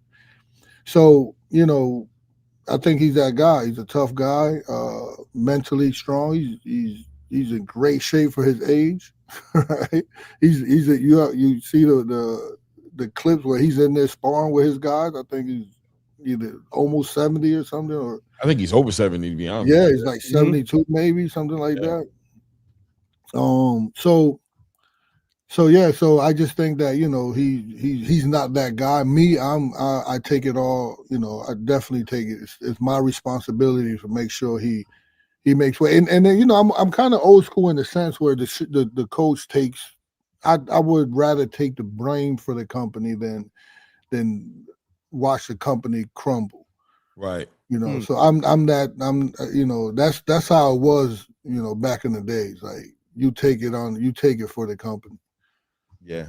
That's that's part of the position a little bit. You take ownership for the team. It's like I'm here to get them to the victory, and if they lose, man, we're going to at minimum share it. If not, me just taking it all on my own shoulders. Going into the fight, just watching it, did Stephen Fulton meet your expectations? Or did he fall short? Like, was that okay, or do you feel like there was something really weird looking in that ring to see Stephen Fulton look the way he did in front of Oshaki Foster, or was Oshaki Foster just that great? So I'm familiar with Oshaki. Why am I familiar with him? Because I was in Abraham Nova's corner when he fought, and so I had to study him, and I think he was. So this is what happens. This is something that you can't teach a fighter, and that is experience.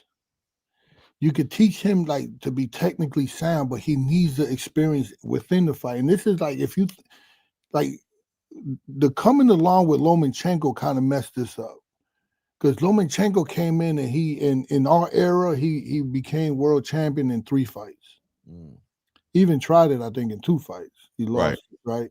Yep. So I think with his arrival, kind of messed everything up, and with the Kazakhstan and those guys from out there, they come in and they try to get fast tracked. But the era right before that, like Canelo and all right, let's look at Crawford. Crawford is arguably the best fighter in the world right now. But if you look at his record, I think the first 19 or 20 fights, he fought what we call opponents. Those are development fights. Right. And it took him that, 20 fights in to start to come out, same thing with Mayweather, right?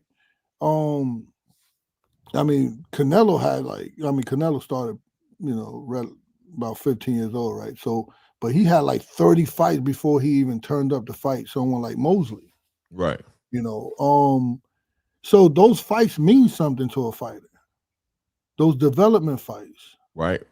So that's why, going back to school, that's why I was like, man, you need about 3 fights to understand that you have to deal with that speed and that height. Right. You need 3 more fights because you're there with your defense, but now coming off of your defense to have to like move forward and, you need a little bit more time. So with OSHAQUIE, going back to OSHAQUIE, I was in Abraham's corner, so I had to do some film study on him. Man, he wasn't that good. He had a fighting style that could be beat. Nova's very primitive. Nova was great coming up, and then what happened with Nova? He ruptured his Achilles heel, and he'd never been the same after that. He always dragging his back foot. He never found his balance again. And going into that OSHAQUIE fight, he was like almost there with OSHAQUIE, but OSHAQUIE, well, going back before that, I actually before we even met, we fought OSHAQUIE. Him coming out of the Vargas fight looked sensational in that fight.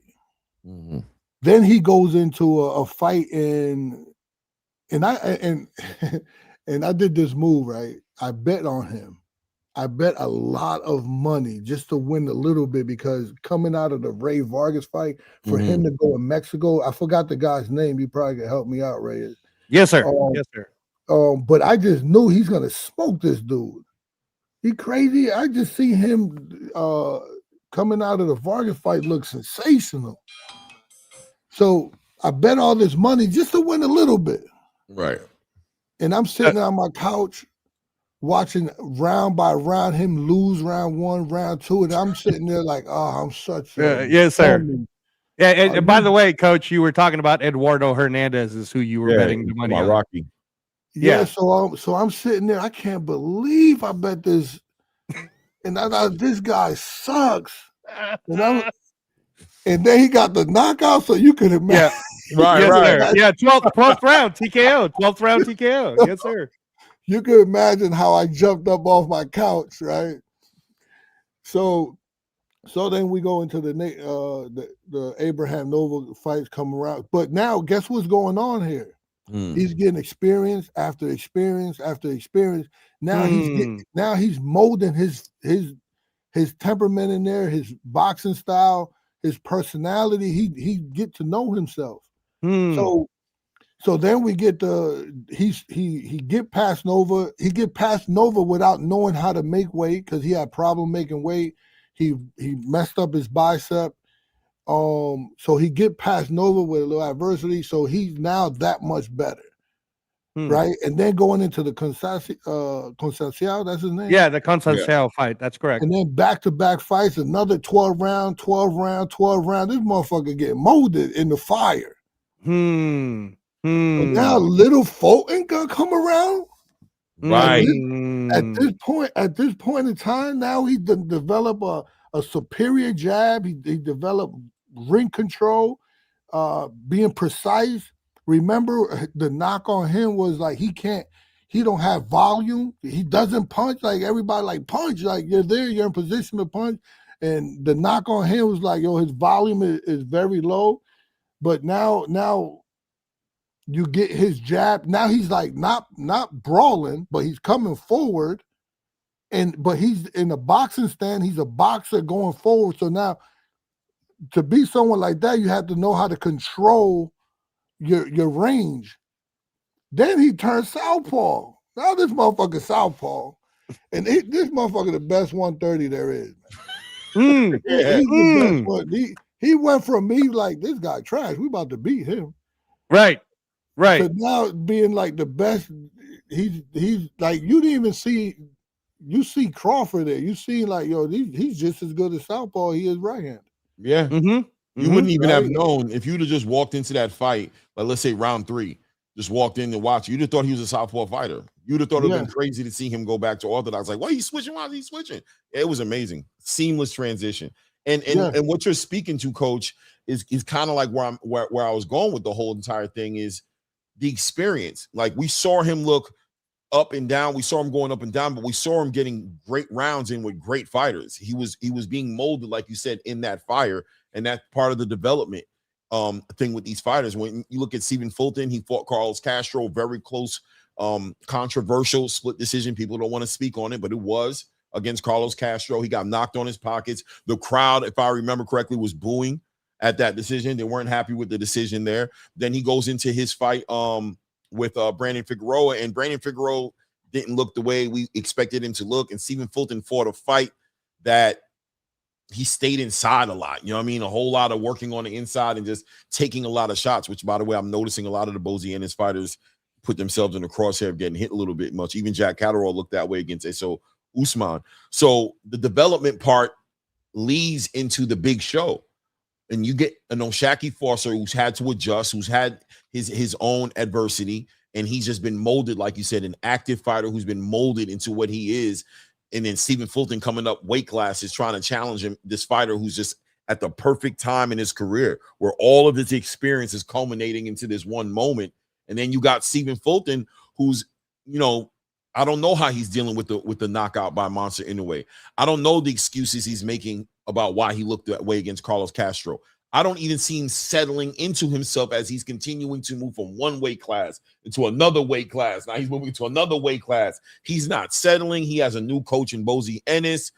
Putting all that together, does it make more sense? Does hindsight for you, Coach, make it make more sense for what you saw that night when you look at the trajectory of both these fighters? Did that make it make more sense? Like, you know what? OSHAQUIE was supposed to kind of do that. He was the bigger fighter. He was the guy who had the more quality rounds in, let's say, his last 3 fights. And Stephen Fulton was this fighter who was really just, like you said, I don't want to say identity crisis, but still trying to find himself again by the time he got in that fight. How do you feel about that? No, I just think, I just think he couldn't. He tried. I think Fulton tried. It just the momentum, the spotlight, and pressure are all with Foster. Fulton just had to rebuild again, but I just think Fulton never adjusted.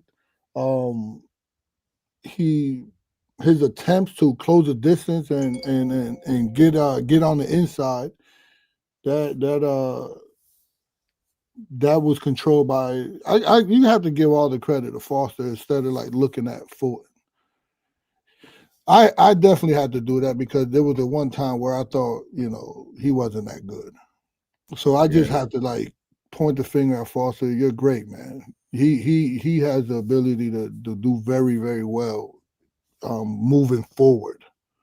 Right now, I think he holds a interim belt, right? A lightweight 35 belt, yeah. I think he's challenging for Shakur. Shakur comes back down. So I just think instead of looking at Fulton and his faults, which he just had to rebuild again if he's planning to stay here to keep fighting, we just had to give that much more credit to Foster. Yeah, I agree. I agree. What did you think about Frank Martin in his return? Sensational. Sheesh. I think he battled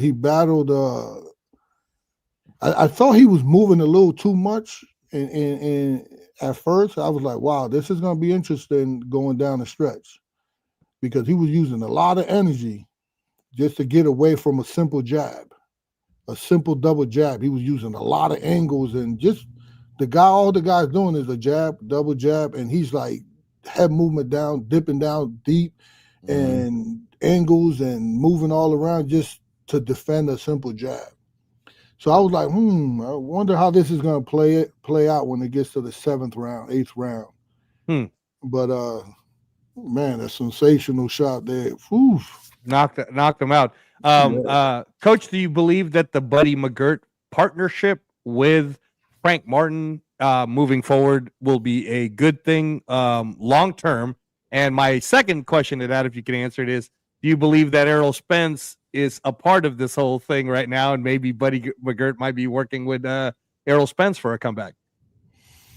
Yeah, I don't know. I think Buddy McGirt is one of the trainers that kind of messes up my theory in being a good trainer. You can't really be a good fighter and be a good trainer, that type of theory. But Buddy McGirt was a good fighter, and he's also world a champion. Good trainer. He's also, I don't know if he's Hall of Famer, but he's a Hall of Famer. He's a really, really good trainer. He has a ton of experience. So someone that as raw as Martin could learn a lot from Buddy McGirt. So I think that partnership meshed pretty well. I think Derek James is also a good trainer. But yeah, I don't know what Errol's gonna do.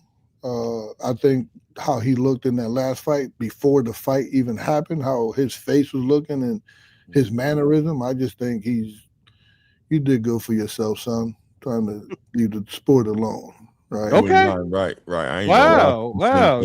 Yeah. Like, think about how he looked when it was like mentioning his name. It's just like, whoa, something is definitely wrong here. So, he did good for himself. He got a good fighter in Martin that he could promote. And stick, if you're gonna stick around the game, be a promoter. There's nothing wrong with that. Now, Coach, and again, thank you so much for joining us. In the few minutes that we have left with you, I do want to talk about you and some of the things. First off, this Saturday, because you always seem to be working. Like, every time I turn around, I'm like, there's Coach Bermudez in Thailand doing something. I'm just kidding. But, you're always traveling and you're always training somebody. Is there a fight that you're training somebody for this coming weekend? Yeah.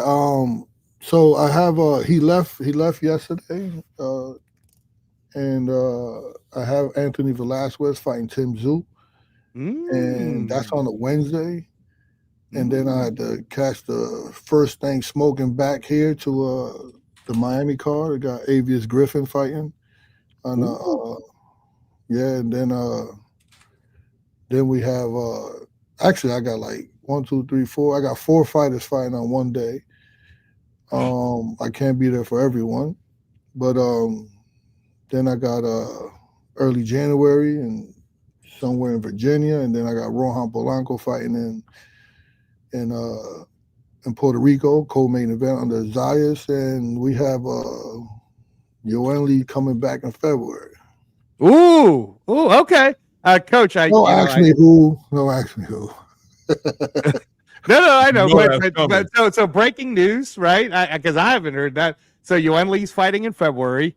Is there an opponent for Rohan Polanco for January 31st co-main event yet in Puerto Rico? Man, Rohan Polanco's in a tough spot, man, because he's a Dominican fighter that they're developing really, really good fighters right now, but their thing is baseball, right? And you should see how packed the stadium get from just a regular baseball game versus you could have a world champion Adames, and he probably won't even fill up half the stadium. But it's in its development stages. It's in its baby stages, and I think Rohan could be that personality that could get Dominican boxing over that hump because of the attention that he gets when he fights, and how exciting he is when he fights. He comes forward, he's trying to kill you.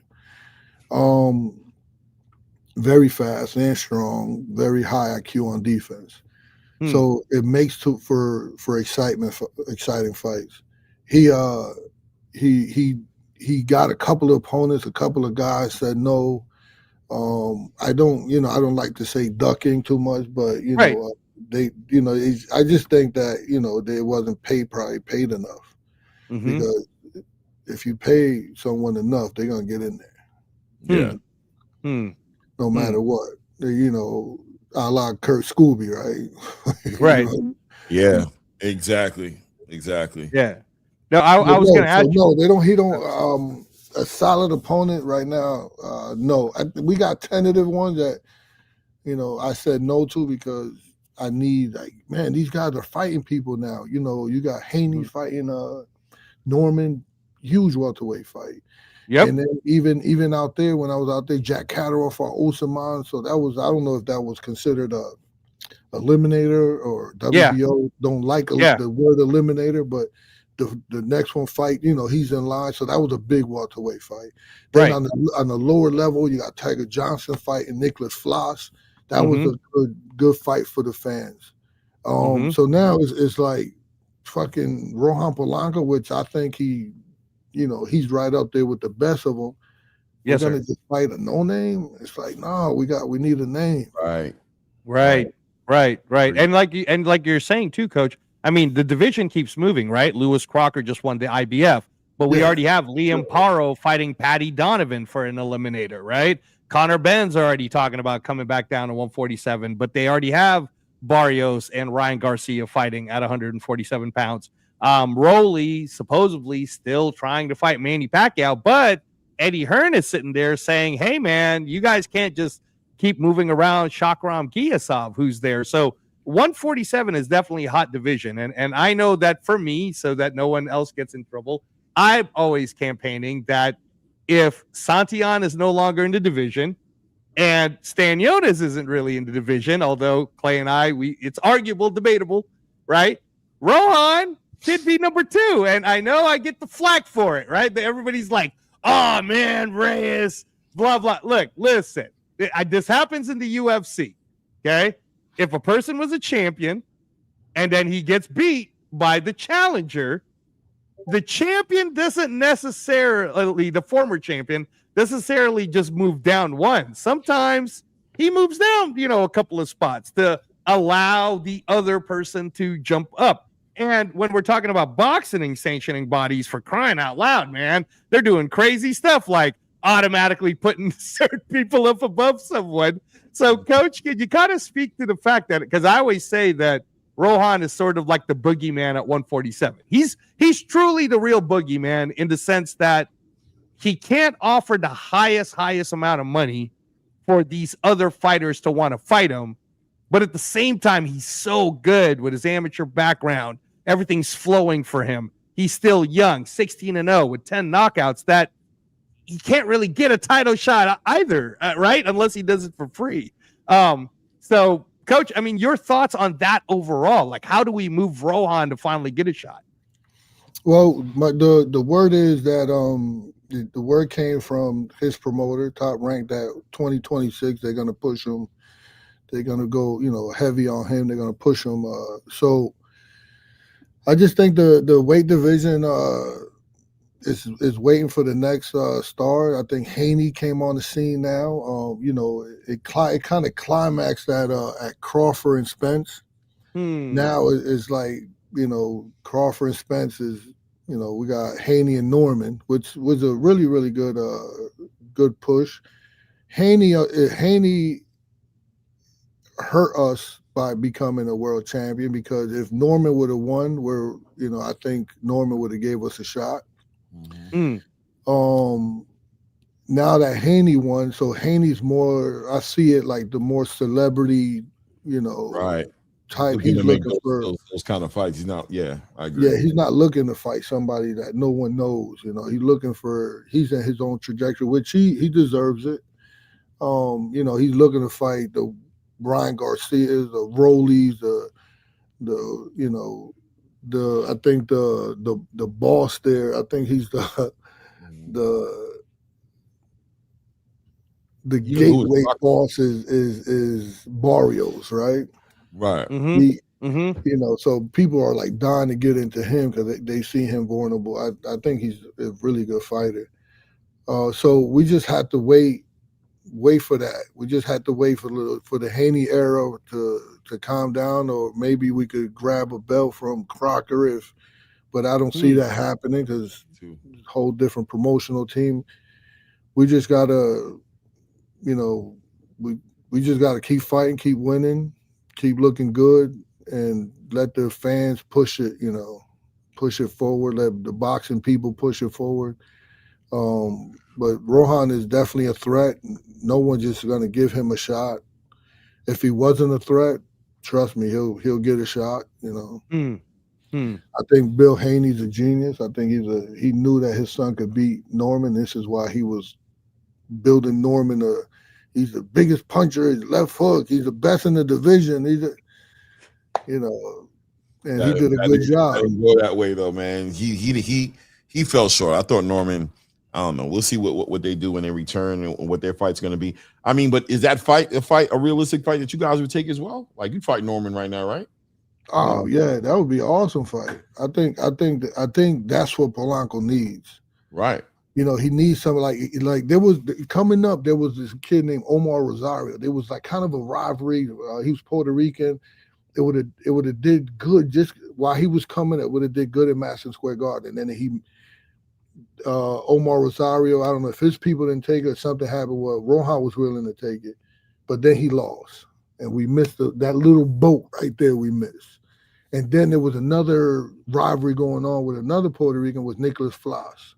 And then boom, now this happened. We missed that boat. And then we came up to 147 to fight Norman. We got off the scale in Madison Square Garden, and there was like, would you want to fight Norman? No, would you want to fight the guy that Norman beat? Norman hurt his hand. I think he needed surgery or something happened in his hand. So he had pulled out the fight from, what's the Puerto Rican's name that he fought? Eric Cuevas. Cuevas. He pulled out the fight Cuevas. And they asked, so do you want to go 147 fight Cuevas and the winner fights Norman? Right. So that's why we're at 147. Right. And then it didn't happen. And now we're at 47 in limbo. But I'm pretty sure they tried, and Norman just went the Sasaki route instead of fighting. No, which it makes sense. It's more money, more easier fight, big exposure. Yeah. So now we're back waiting. So, but we definitely that would be an awesome fight. Norman, and that's what exactly something like that is exactly what Rohan Polanco needs. Yes, sir. And I would definitely push the Haney fight.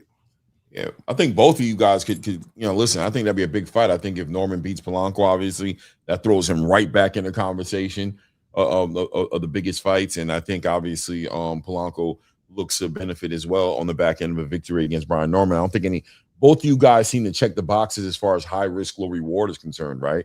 Like both you guys can punch. Both you guys, people aren't fighting either one of Polanco or Brian Norman for free. They want something on the table. They want something. Well, no, I mean, I think Brian Norman did his thing. He looked vulnerable coming out of the fight with Devin. With who? Devin? Oh, Quentin. No. He looked vulnerable. Looked vulnerable enough for someone like coming out of the Boca Chica fight. Okay. And he looked vulnerable enough where these people, the Robert Garcia's team, was like, oh, let's get him to get our guy to become world champion. And then he upset the apple card. Right. And Santion losing. Right. But he was there because he looked vulnerable. So in boxing, sometimes just looking good is not good. Right. A lot of people said that about Jerron Ennis coming off of the Avanesian fight or the Karen fight. When people really the Avanesian fight, people were criticizing, saying he was getting hit too much. All of a sudden, he was able to put the fight together with Stanionis. All of a sudden, these doors opened up for him, and people were like that might have been the best thing that happened for him was him looking quote unquote vulnerable in those fights that he won. But right. Right. Well, Coach, and again, we hope that you could come back again with us. We'll let you know when you're available, because we know like you got a bunch of fighters that got matches this weekend. You're training everyone all the time. You're a busy man. We thank you so much for your knowledge and your time today. Clay, is there anything else? Please pay attention to Coach Hector Bermudez. Follow him on Instagram, Hector Bermudez. I believe, is it just at Hector Bermudez, or what is the Instagram? Yeah, I got Coach? a number back there. I think it's 7. Hector Bermudez. I don't know if it's 07 or 7. It don't matter. You don't have to follow me. Follow the fighters. That's true. Follow Rohan Polanco, Joanne Lee. Follow Tellez. Follow Avius Griffin, Kurt Scooby. Yes, sir. Yeah. Anthony Velasquez. Getting ready to fight. Yeah. Seriously though, we want you up here more often though. So listen. I love you boxing. This is my day. Yeah, we'll get a hold of you, Coach, because we have so many other questions about Tellez, about Yohan Lee Hernandez, so many more. But again, thank you so much for today, Coach. We really hold on one second, Coach. Go ahead. Clay wants to do something else. One more thing. Yeah. I'm trying to find you on Instagram. I don't see it. I can send it to you, man. It's like Hector Bermudez with the 07. And I found you. Yeah. I'm gonna reach out to you, Coach, to get your information. Because I also want to get in on those Zoom. The Zoom, the film study. The film study. I'm high on film study. And one thing about it that in life that I say that I'm good at, and that is probably playing chess and breaking down fights. So I think it'll be a pleasure to see for you to see how I need to see it. Outlook. Yeah, I want to see it so bad. So that's why I'm really looking forward to that, man. Yeah. Thanks again, Coach. Thank you for your time. We really appreciate you. It's about that. We'll see you soon. He's rushing you off because the time is getting closer to that. Clay, man, he'll keep going, Coach, and we gotta cut it off. Every time we're trying to hit until the next one. We're bringing Coach back. I don't want to overcommit him, but I'm gonna hold you, Coach, and see if we can get you right back on, because we do have so many questions about your other fighters. Right. All right. Salute, Coach Bermudez. Yeah, man, another one in the books, man. Guys, thank you for showing up, man. It was a good show. I got to get ready to go and do my third shift thing. And, it was a great show talking about all types of things in boxing. Reyes, it was great having you on as well, of course, as always. Shout out to my brother Ray Davis as well, who's floating around in the background somewhere doing his thing. And having a special guest, Coach Hector Bermudez. Guys, please rewatch it. If you didn't get a chance to, you really get an insight on one of the top coaches in the game today. So and thanks again, Clay. You keep holding it down for everybody. We trying to be like you, right? Reyes? Until the next one. At this point, we out.